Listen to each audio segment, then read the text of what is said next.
Samantala, isa na naman pong kaso ng animal cruelty. Pinutulan ng tenga ang dalawang aso sa Legazpi, Albay.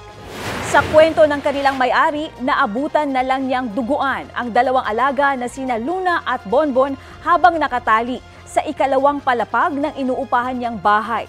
Dalawang tenga ang pinutol kay Bonbon habang isa naman kay Luna. Posible raw na dumaan ang salarin sa bintana sa isang kwarto kung saan may nakitang buhangin at dahon ang may-ari. Ipinablotter na ng may-ari sa barangay ang insidente. Handa raw siyang sampahan ng reklamo ang gumawa nito sa kanyang mga aso.